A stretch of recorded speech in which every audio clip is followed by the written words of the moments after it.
Okay, so last week we talked about the many possibilities of our future here at St. Peter's and beyond. And the first one was we just keep going the way that we've been going, right? We just forge ahead doing what we've been doing with hopes and prayers that maybe a family or two moves into town that comes and gives us a little inspiration, and a little growth spurt. And that's obviously the easiest way to do it. We just keep going, doing what we're doing as best we can with what we have, and those are important points too. We can only do that which we can do with what we have. So yeah, we just keep moving forward. Obviously, a problem that pops up with that is that we tend to look back a lot. We look back to see where we were, and then we start having this tendency to say, if only we could be that way again, which is not a good thing to say because look where that got us. So we really need something different. But some people would prefer to keep going the way we're going, and maybe that's again with what we have, maybe that's our only true possibility. But we want to talk about the others just in case somebody comes up with a really good idea.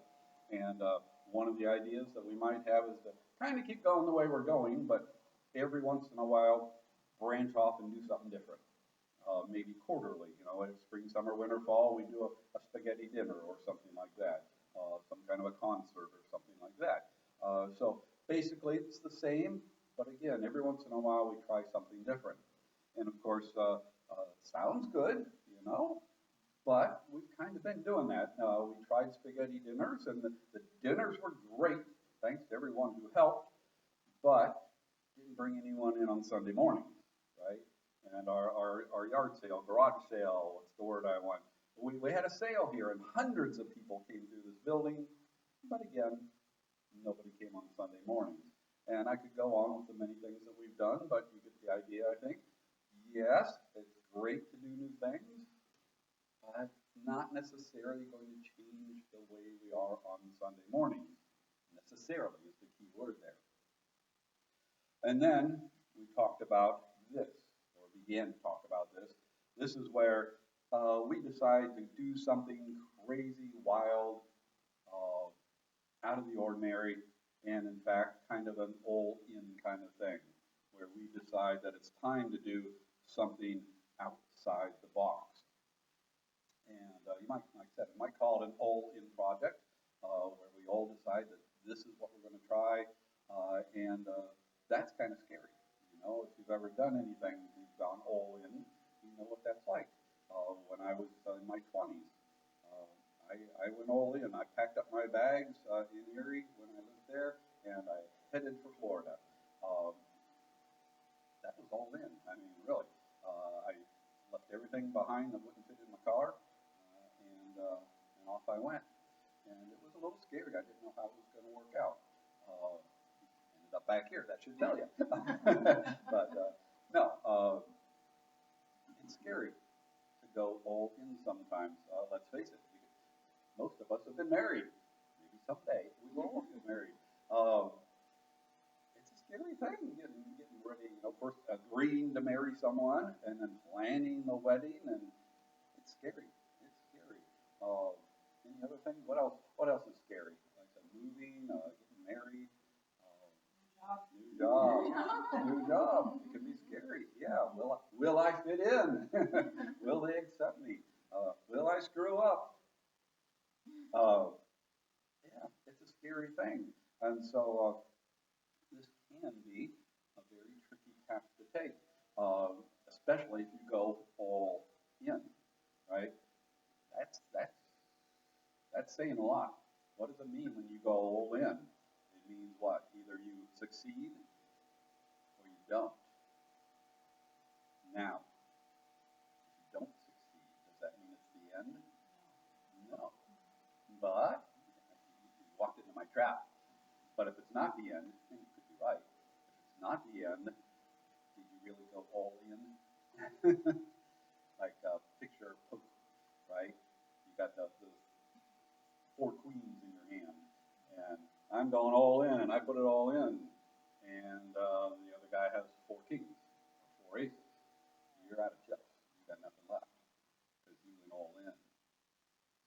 again, maybe if we go all in on something, truly all in, maybe there's nothing left. And I'll give you an example, another example, in the church. The Methodists last year, the United Methodist Church voted to ordain gays. They went all in. They knew that that would cause a problem.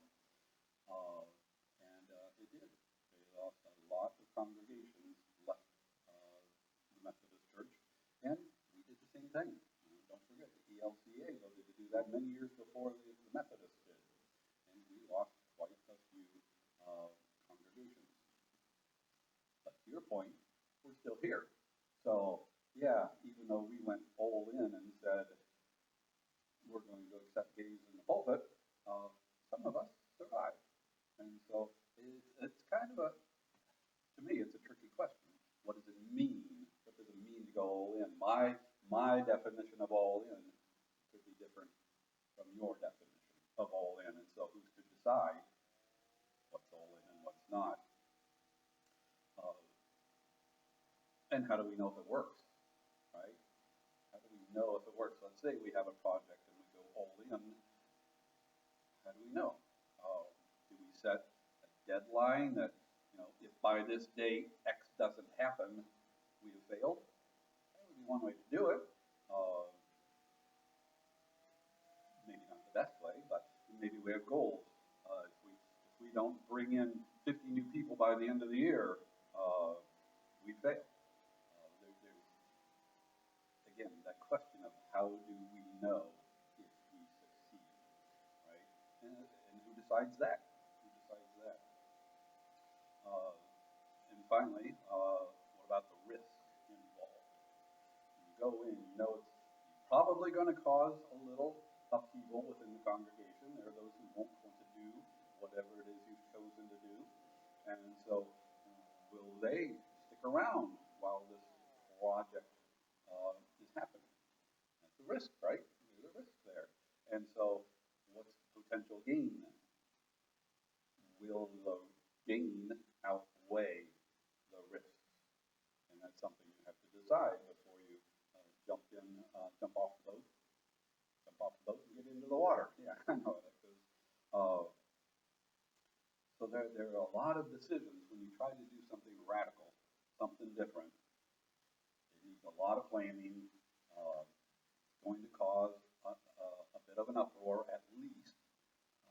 And you've got a lot of questions to answer before you jump out of the boat and into the water. For those of you who were here last week, have you thought of any ideas that might be considered all in? Don was here last week. Hello, Don, if you're watching. I'm sure that Don probably has in his mind, I haven't talked to him lately about it, but spending $20-some thousand on a new sound system with a new video system, and I would add in hiring someone who can run it on Sunday mornings. That would be, I wouldn't say it's all in. We still have a lot of money left, even if another $10,000 to hire the guy and keep it going year after year. We have enough money to make that last for a few years, don't we? But I think for some people, they would not be happy with us spending that much money on just a new sound system, video system, and someone to run it. But I think that would certainly fall under this category where we're saying if this doesn't work, we're going to be in big trouble.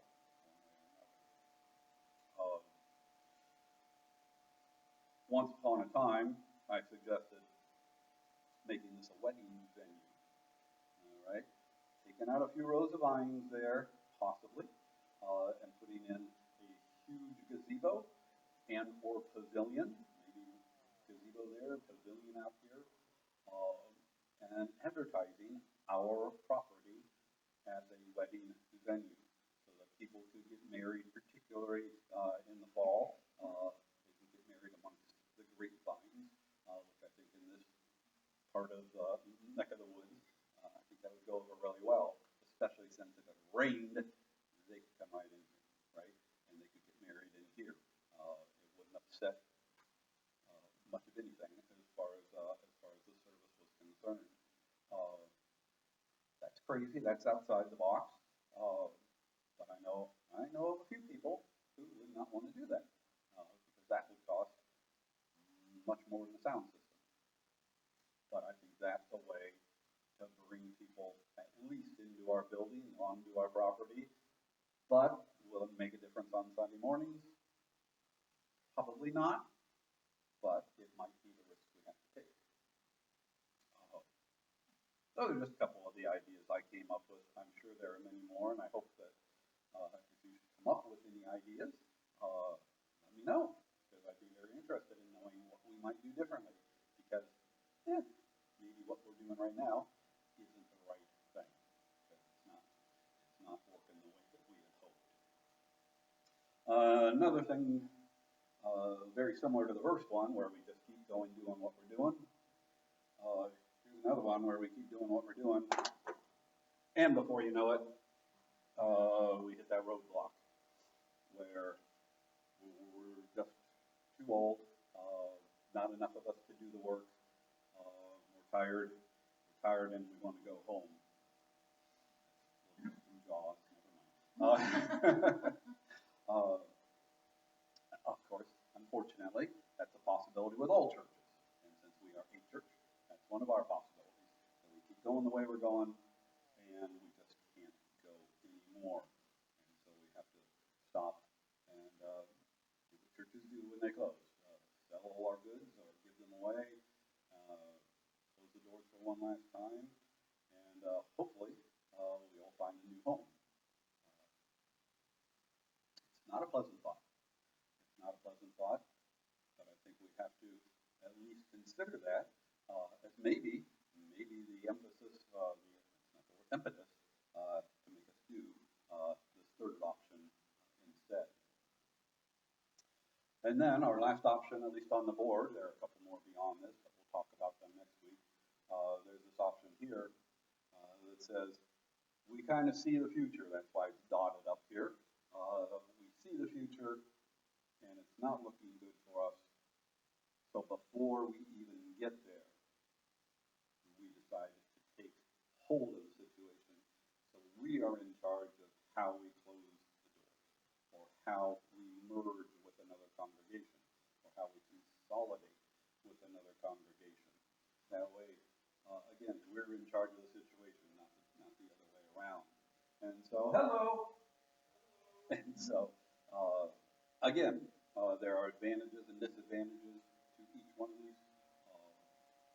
The other two would be an extension of this last one. What does it mean to merge with another congregation? And what does it mean to consolidate with another congregation? When usually, and it can differ depending on the denomination, but usually when we Lutherans merge, one of the two congregations, or three, keeps their name, and the other two are merged in, just like on the highway. We merge right into there, they keep their name, but we become part of their congregation. All right? So if we merge with Faith Lutheran, they would keep their name, and we would just move on down and be part of that congregation. And the other way around, if they needed to close, they could come here, and we would still be St. Peter's all together. All right, that's the merging possibility. And the other one, consolidation, is kind of a business term, if you ask me. When we consolidate, we both drop our names, we come together, build a new church. We could probably use one of the other buildings. We could use one of the buildings, but we change the name of that building. We change the name of our congregation, and we truly become one. Okay, we're one in merging too, but we're a new congregation this time around, starting from scratch. New bank accounts, new constitutions, so it's two ways that we can do it. And we talked a little briefly last week, I think, about what that means with interdenominational merging, and which is to say, let's say we wanted to merge with Holy Cross Episcopal Church downtown. There's really no official way we can do that yet. We have the churches haven't worked out the details. The greater church hasn't worked out the details because there are things that they do that we don't do, and vice versa. But I think we're working through that. We do have an example down in Franklin where one of our congregations is worshiping with an Episcopal congregation in the same building at the same time. They're worshiping together, but they are still separate congregations. They still have their separate finances, etc. And that's a wonderful thing. I mean, it doesn't really matter whether they change their name and become one. Not sure. But again, that's something that we can talk about on down the road. So, needless to say, there's a lot of questions. A lot of questions in all of these. Even closing raises a lot of questions. For instance, how do you go about getting rid of the building?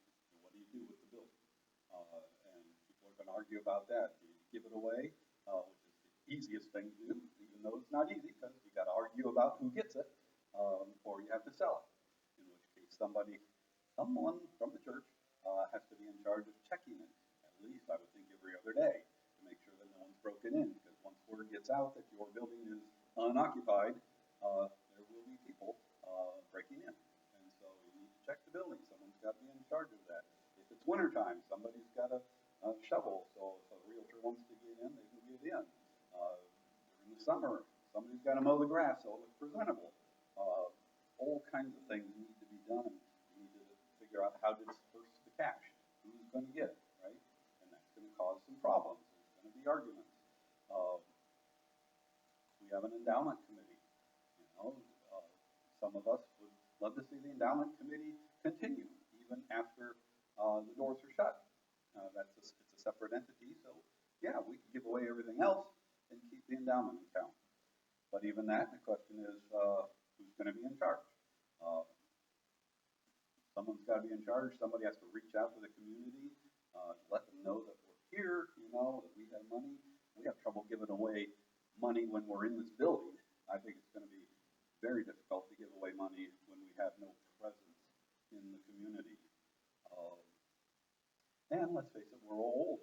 About 5 years from now, when there aren't any people healthy enough to run the endowment committee, eventually that's going to happen. It might not be 5, 10, 15, might even be a generation from now. You know, maybe one of our kids wants to pick it up. But we don't need one kid. We would need, how many are on the endowment committee? 5? We would need 5 young kids to pick it up. And I just don't see that happening. So eventually, the endowment committee, personally, I believe, you're probably going to argue, I don't think the endowment committee can last forever. And so eventually it would have to be given up. And again, the question is, what do we do with the money? So something to consider.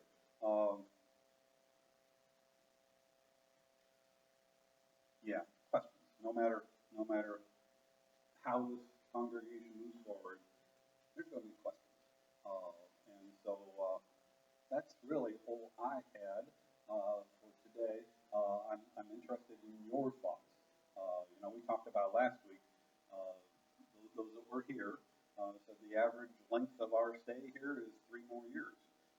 That was an informal ballot survey, and the average was 3 years we thought that we have left here in this building, assuming none of these new paths work. And so, yeah, how are you feeling about that? Thoughts? One thing that comes to my mind, when you were talking about occasionally you mentioned, does it work? It's hard to say what the criteria is for working.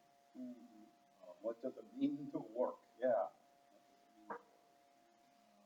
Yeah. We probably, most of us have the vision that it increases the number of people in the pews on Sunday and makes us pulling in that way. There's also the vision that somehow you create a stronger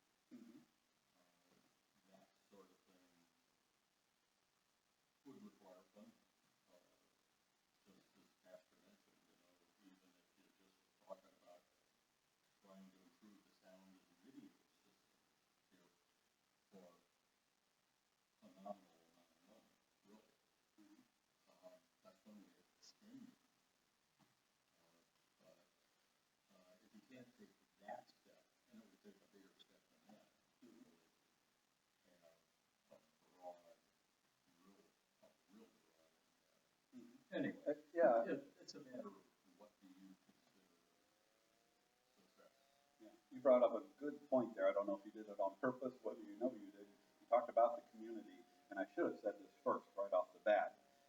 Success is not measured by Sunday morning, all right? It certainly helps if there are more people in the pews on Sunday morning. What's really important is, of course, how we serve the people, right? Be it in the community or nationwide or worldwide for that matter. If we could serve the people with gusto with 20 people in the pews on Sunday mornings, that's great, right? That's great. As long as we can keep doing that, if we can still bring in the money that is needed to help the people, and as long as we have the energy to do those things, certainly that is the most important task, is to serve the people. That's why we're here. We're not here for Sunday morning. Believe it or not, we're not here for Sunday morning. We are here to help those in need. And so as long as we can keep doing that, that's our goal. But again, it helps. It helps to have more people in the pew on Sunday mornings, younger people who can help us get that kind of work done, right? So, I think that's probably a good place to stop right now. We'll pick this up. We'll review next week, and then we'll continue on with the other side of the board and talk about what merging and consolidation might mean for us and for other churches in the area. And until then, consider what big ideas you might have to send us off in a new direction, and consider how you feel about them, how you feel about all of these. And we hope to see you all again next Wednesday, 12 o'clock lunch and 1 o'clock discussion. Amen. Amen.